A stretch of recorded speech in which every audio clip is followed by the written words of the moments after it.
Family কার্ডের সুবিধা নিশ্চিতে নির্ভুল তথ্য ভান্ডার গড়ার নির্দেশ প্রধানমন্ত্রীর। আন্তর্জাতিক শ্রমমান বাস্তবায়নে সর্বোচ্চ গুরুত্ব দিচ্ছে সরকার।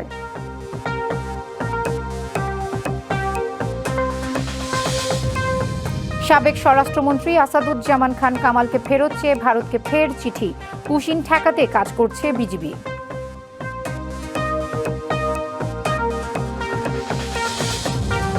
হাম উপসর্গে আরও 5 শিশুর মৃত্যু। টিকা দেওয়ার লক্ষ্যমাত্রায় ত্রুটি রেখে হাম নিয়ন্ত্রণের আশা কল্পনা মাত্র, বলছেন বিশেষজ্ঞরা।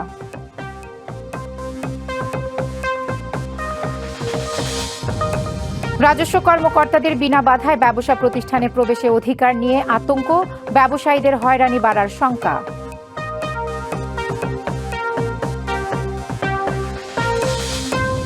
এবং আরও তীব্র হয়েছে যুক্তরাষ্ট্র ইরান উত্তেজনা। সেনা হত্যার প্রতিশোধ নিতে মার্কিন হামলা, ভয়ের কাছে নীতির পরিবর্তন করবে না তেহরান।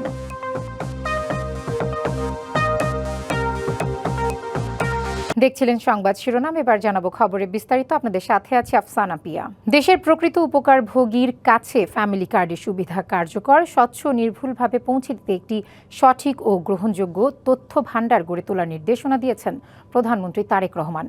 সোমবার সচিবালয়ের মন্ত্রিপরিষদ বিভাগে ফ্যামিলি কার্ডের কার্যক্রম সম্প্রসারণের পরিকল্পনা ও বাস্তবায়ন কৌশল নিয়ে বৈঠকে তিনি এই নির্দেশনা দেন। এ সময় ধাপে ধাপে সারা দেশে ফ্যামিলি কার্ড কার্যক্রম বিস্তারের লক্ষ্যে বাস্তবসম্মত পরিকল্পনা গ্রহণ, আধুনিক প্রযুক্তির সর্বোত্তম ব্যবহার এবং সংশ্লিষ্ট সব মন্ত্রণালয় ও সংস্থার মধ্যে কার্যকর সমন্বয় নিশ্চিতের উপর জোর দেন প্রধানমন্ত্রী। এছাড়া তথ্য সংগ্রহ, যাচাই বাছাই এবং উপকারভোগী নির্বাচন প্রক্রিয়ার প্রতিটি ধাপে সর্বোচ্চ স্বচ্ছতা ও জবাবদিহিতা নিশ্চিত করতেও সংশ্লিষ্টদের নির্দেশনা দেন সরকার প্রধান। যুগপৎ আন্দোলনের শরিক দলগুলোর সঙ্গে সন্ধ্যায় বৈঠকে অংশ নেবেন বিএনপির চেয়ারম্যান ও প্রধানমন্ত্রী তারেক রহমান। সন্ধ্যা 7:30টায় রাষ্ট্রীয় অতিথি ভবন যমুনায় জোটভুক্ত দলের শীর্ষ নেতারা এই আয়োজনে অংশ নেবেন। তবে এই আয়োজনে অংশ নেবে না বিএনপির অন্যতম 2 মিত্র জমিয়তে উলামায়ে ইসলাম বাংলাদেশ ও আ.স.ম আব্দুর রবের নেতৃত্বাধীন জাতীয় সমাজতান্ত্রিক দল জেএসডির শীর্ষ নেতারা। বর্তমান রাজনৈতিক পরিস্থিতি, সরকার ও জোটের সমন্বয় এবং ভবিষ্যৎ করণীয় নিয়ে বৈঠকে আলোচনা হতে পারে। এই বৈঠকের ফলে শরিকদের সঙ্গে সরকার ও বিএনপির দূরত্ব কিছুটা কমবে বলেও মনে করছেন রাজনৈতিক বিশ্লেষকরা। এর আগে ত্রয়োদশ জাতীয় সংসদ নির্বাচনে নিরঙ্কুশ সংখ্যাগরিষ্ঠতা নিয়ে বিএনপি নেতৃত্বাধীন সরকারের 5 মাস পার হলেও নানা কারণে যুগপথের শরিকদের সঙ্গে আনুষ্ঠানিকভাবে বসতে পারেননি প্রধানমন্ত্রী ও বিএনপি চেয়ারম্যান তারেক রহমান।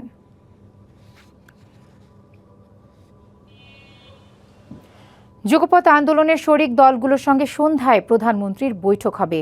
এই বিষয়ে জানাতে রাষ্ট্রীয় অতিথি ভবন যমুনা এলাকা থেকে যোগ দিচ্ছেন সহকর্মী ফজলে রাব্বি সৌরভ। সৌরভ, শরিকদের সঙ্গে বৈঠকে কোন কোন দল থাকছে এবং কি নিয়ে আলোচনা হতে পারে আমাদেরকে জানাবেন।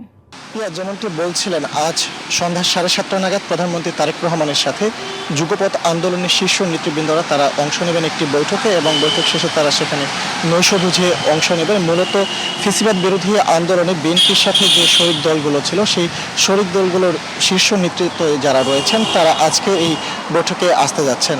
আপনি জানেন যে ফ্যাসিবাদ বিরোধী আন্দোলনের সময় গণতন্ত্র মঞ্চের সহ জাতীয়তাবাদী সমমনা জোট, 12 দলীয় জোট এবং জমিয়তে উলামায়ে ইসলাম বাংলাদেশ, আ.স.ম আব্দুর রবের যে জাতীয় সমাজতান্ত্রিক দল জেএসডি, তারা সেই সময় আন্দোলন সংগ্রামে একসাথে আন্দোলন সংগ্রাম করেছিল। তবে আজকের এই বৈঠকে কিন্তু জমিয়তে উলামায়ে ইসলাম বাংলাদেশ এবং জাতীয় সমাজতান্ত্রিক দল জেএসডি তারা কিন্তু এই বৈঠকে আমন্ত্রণ পেলেও তারা এই বৈঠকে অংশ নিচ্ছেন না। তবে বাংলাদেশি বিপ্লবী ওয়ার্কার্স পার্টি সহ আরও যে সমমনা দলগুলো রয়েছে, যারা দীর্ঘ সময় ফ্যাসিবাদ বিরোধী আন্দোলনে বিএনপির সাথে একসাথে আন্দোলন সংগ্রামে মাঠে ছিল, তাদের বেশিরভাগ রাজনৈতিক দলগুলোর নেতারাই তারা কিন্তু আজকে এই বৈঠকে অংশ নিচ্ছেন।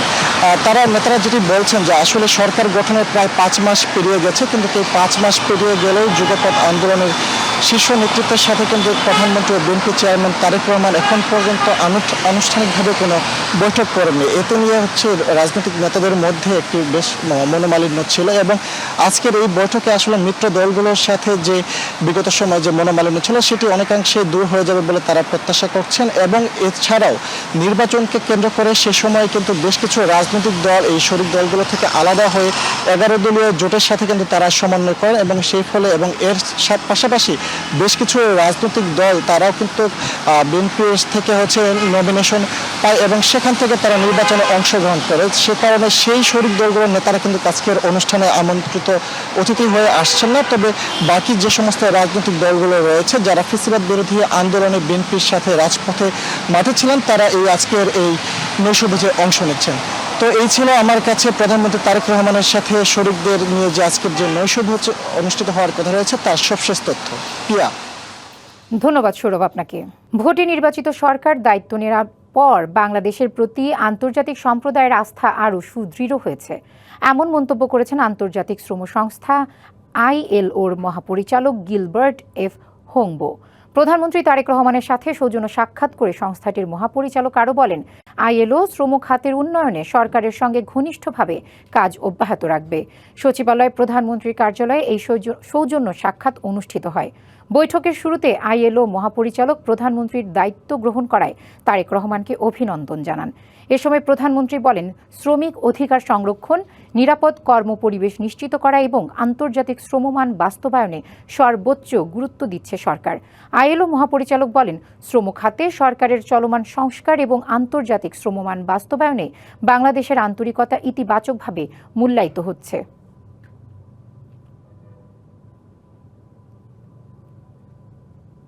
সাজাপ্রাপ্ত সাবেক স্বরাষ্ট্রমন্ত্রী আসাদুজ্জামান খান কামালকে ফেরত চেয়ে আবারও ভারতকে চিঠি দিয়েছে Bangladesh.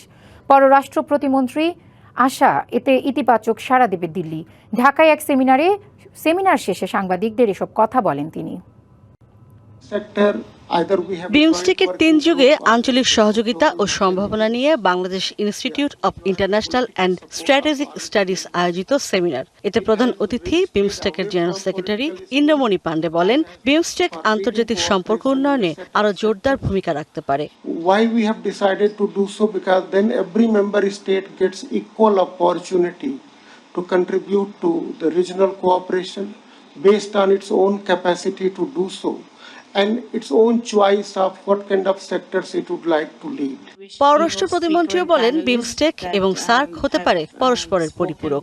This geography gives us opportunity, but it also places upon us a shared responsibility. এদিকে পররাষ্ট্র মন্ত্রণালয়ের মাধ্যমে ভারত সরকারের কাছে সাবেক স্বরাষ্ট্রমন্ত্রী আসাদুজ্জামান খান কামালকে ফেরত চেয়ে চিঠি পাঠানো হয়েছে। একই সাথে তার বিরুদ্ধে আন্তর্জাতিক অপরাধ ট্রাইব্যুনালের মৃত্যুদণ্ডের রায়ের কপিও ভারত সরকারের কাছে পাঠানো হয়েছে। এ বিষয়ে প্রশ্নেরও জবাব দেন পররাষ্ট্র প্রতিমন্ত্রী। এটা রিসেন্টলি গেছে এবং এটা সাবেক স্বরাষ্ট্রমন্ত্রীকে উদ্দেশ্য করে এই চিঠি দেওয়া হয়েছে এবং এটা যখন যেটা প্রয়োজন আমাদের আইন মন্ত্রণালয় এবং স্বরাষ্ট্র মন্ত্রণালয়ের যে উদ্যোগগুলো ওনারা নেবেন, পররাষ্ট্র মন্ত্রণালয়ের পক্ষ থেকে সেই আমাদের ডিপ্লোমেসির অনুযায়ী আমরা সেই কাজগুলো করব। দ্বিপক্ষীয় সম্পর্ক উন্নয়নের স্বার্থে ভারত এতে ইতিবাচক সাড়া দেবে বলেও আশা তার। আমরা আশা করব যে ভারত পজিটিভ রিপ্লাই দিবে এবং দুই দেশের মধ্যে যে দ্বিপাক্ষিক সম্পর্ক আছে সেটাকে জোরদার করার লক্ষ্যে তারা তাদের পক্ষ থেকে যা তাদের দায়িত্ব সেটা তারা পালন করবে। ইশরাত জাহান উর্মি, ডিবিসি নিউজ, ঢাকা। 24 ঘন্টায় হামের উপসর্গে আরও 5 শিশুর মৃত্যু হয়েছে। এই সময় হাসপাতালে ভর্তি 1069 জন। স্বাস্থ্য অধিদপ্তরের বিজ্ঞপ্তিতে তথ্য জানানো হয়, গত 15 মার্চ থেকে দেশে এখন পর্যন্ত নিশ্চিত হামে মারা গেছে 95 শিশু। একই সময়ে উপসর্গে মৃত্যু হয়েছে 698 শিশুর। সেই হিসেবে সব মিলিয়ে মৃত্যু হয়েছে 793 জনের। 15 মার্চ থেকে এখন পর্যন্ত নিশ্চিত হামে রোগীর সংখ্যা 14,578 জন। হাম উপসর্গ নিয়ে হাসপাতালে ভর্তি হয়েছে 1,01,026 জন। হাসপাতাল থেকে সুস্থ হয়ে বাড়ি ফিরেছে 97,532 জন। সারা দেশে এ পর্যন্ত হামের লক্ষণ নিয়ে সবচেয়ে বেশি আক্রান্ত ও মৃত্যু ঢাকা বিভাগে। এদিকে দেশে ডেঙ্গুতে একদিনেই 3 জনের মৃত্যু হয়েছে। একই সময়ে নতুন করে বিভিন্ন হাসপাতালে ভর্তি হয়েছে 372 জন। বরখাস্ত সেনা কর্মকর্তা ও ন্যাশনাল টেলিকমিউনিকেশন মনিটরিং সেন্টারের সাবেক মহাপরিচালক জিয়াউল আহসানের জলসিঁড়ির আবাসন প্রকল্পের বাড়িতে অভিযান চালিয়েছে দুর্নীতি দমন কমিশন। দুপুরে নারায়ণগঞ্জের রূপগঞ্জে জিয়াউল আহসানের জলসিঁড়ির 8 তলা ওই বাড়িতে এই অভিযানে নামে দুদক। আদালতের নির্দেশনা অনুযায়ী দুদকের উপপরিচালক মোহাম্মদ হাফিজুল ইসলামের নেতৃত্বে একটি দল এই অভিযান চালায়। গত ৭ জানুয়ারি দুদকের আবেদনের পরিপ্রেক্ষিতে জ্ঞাত আয় বহির্ভূত সম্পদ অর্জনের মামলায় জিয়াউল আহসানকে গ্রেপ্তার দেখানো হয়। 2024 সালের 16 আগস্ট রাজধানীর খিলক্ষেত এলাকা থেকে বরখাস্ত সাবেক সেনা কর্মকর্তা জিয়াউল আহসানকে আটক করা হয়। পরবর্তীতে জুলাই গণঅভ্যুত্থান চলাকালে নিউ মার্কেট থানার একটি হত্যা মামলায় তাকে গ্রেপ্তার দেখিয়ে কারাগারে পাঠান আদালত। এরপর থেকে কারাগারে আছেন জিয়াউল আহসান। করোনার নমুনা পরীক্ষা নিয়ে জালিয়াতির অভিযোগে রিজেন্ট হাসপাতালের চেয়ারম্যান মোহাম্মদ শাহেদকে ফের কারাগারে পাঠানো হয়েছে। এর আগে মিরপুরের ইসিবি এলাকা থেকে সোমবার দুপুরে তাকে গ্রেপ্তার করা হয়। তার বিরুদ্ধে প্রতারণা, জ্ঞাত আয় বহির্ভূত সম্পদ অর্জন সহ শাহেদের বিরুদ্ধে 35টি মামলা চলমান ছিল, যার সবকটিতেই পর্যায়ক্রমে জামিন পাওয়ায় প্রায় 4 বছর পর জেল থেকে মুক্তি মেলে তার। 24-এর গণঅভ্যুত্থানের 1 মাসের মাথায় 4 সেপ্টেম্বর তিনি জামিনে জেল থেকে ছাড়া পেয়েছিলেন।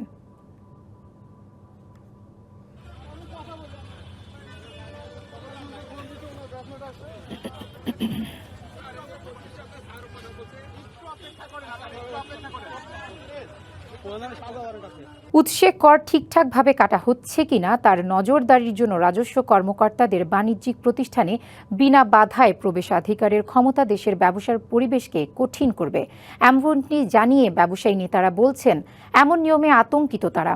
আর আইনজীবীরা বলছেন রাজস্ব আদায় বাড়াতে সরকার এমন বিধান করলেও ব্যবসায়ীদের হয়রানি বাড়ার সুযোগ রয়েছে। দেশব্যাপী উৎসে কর ঠিকঠাকভাবে কাটা হচ্ছে কিনা তার নজরদারির অংশ হিসেবে রবিবার রাজস্ব বোর্ড সংবাদ বিজ্ঞপ্তি দিয়ে 5টি নির্দেশনা জারি করে। কর অঞ্চলগুলোতে বিশেষ দল তৈরি করে যেকোনো বাণিজ্যিক প্রতিষ্ঠান, ব্যবসা কেন্দ্রে বিনা বাধায় কর কর্মকর্তারা প্রবেশ ও সরেজমিন পরিদর্শন করে হিসাবের বই, ভাউচার, ব্যাংক স্টেটমেন্ট, রসিদ এবং অর্থনৈতিক কার্যক্রম সম্পর্কিত যেকোনো নথি পরীক্ষা ও তলব করতে পারবেন। রাজস্ব বোর্ড জানায়, বিভিন্ন সময় কর কর্মকর্তারা প্রতিষ্ঠানগুলোতে প্রবেশ করতে চাইলে বা নথি তলব করলে দুই পক্ষের মধ্যে অযাচিত ঝামেলা তৈরি হওয়ায় এই পদক্ষেপ। রাজস্ব বোর্ডের নতুন এমন বিধানে আতঙ্কিত ব্যবসায়ীরা। আমার ট্যাক্স নিয়ে কিন্তু তারা এটা করতে চাচ্ছে না, এটা চাচ্ছে হলো অন্যের ট্যাক্স আমি কেটে সরকারকে জমা দিলাম কিনা সেটা অনুসন্ধান করতে ওনারা যাবেন এবং সেটা নিয়ে ওনারা আমাকে 50% জরিমানাও করবেন।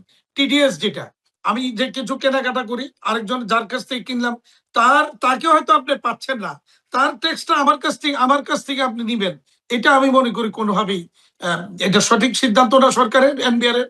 আমি এতে ব্যবসায়ীরা বরঞ্চ আরো বেশি হয়রানির শিকার হবে।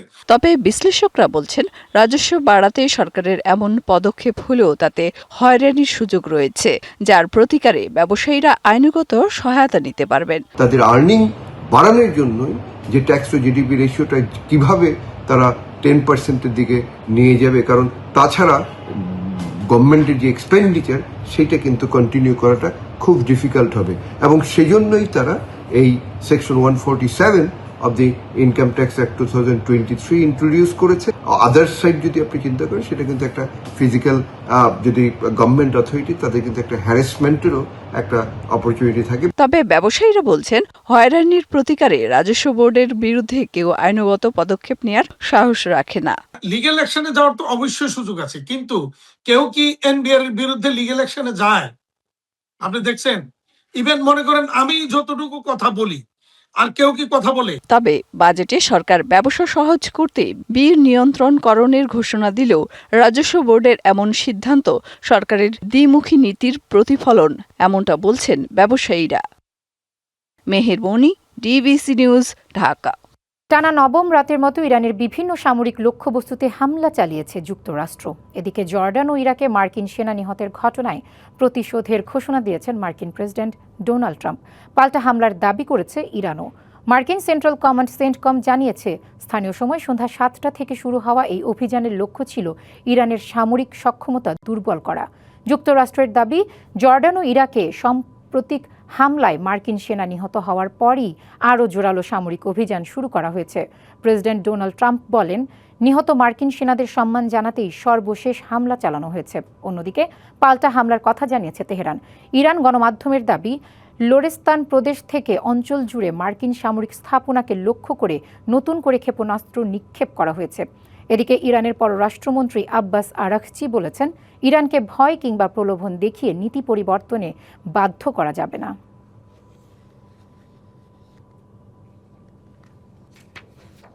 যুক্তরাষ্ট্র ও ইরানের মধ্যে সামরিক উত্তেজনা এবং হরমুজ প্রণালী দিয়ে জ্বালানি সরবরাহের বিঘ্নের আশঙ্কায় আন্তর্জাতিক বাজারে অপরিশোধিত জ্বালানি তেলের দাম আরও বেড়েছে। সোমবার ব্রেন্ট অপরিশোধিত তেলের দাম $2.69 বেড়ে ব্যারেল প্রতি $90 অতিক্রম করেছে। এটি এক মাসের বেশি সময়ের মধ্যে সর্বোচ্চ। গত সপ্তাহে ব্রেন্টের দাম 15.9% বেড়েছিল। একই সময়ে যুক্তরাষ্ট্রের ওয়েস্ট টেক্সাস ইন্টারমিডিয়েট WTI অপরিশোধিত তেলের দাম $2.19 বেড়ে ব্যারেল প্রতি $84.68 দাঁড়িয়েছে। 12 জুনের পর এটি সর্বোচ্চ পর্যায়ে। গত সপ্তাহে WTI এর দামও 15.5% বেড়েছে। এটি মার্চের শুরুর পর সবচেয়ে বড় সাপ্তাহিক বৃদ্ধি। সংবাদ এই ছিল এখনকার মতো। ডিবিসি নিউজের সংবাদগুলো পড়তে ভিজিট করুন dbcnews.tv আর ভিজিট করুন ডিবিসির ফেসবুক পেজ এবং ইউটিউব চ্যানেল। ডিবিসির সঙ্গেই থাকুন।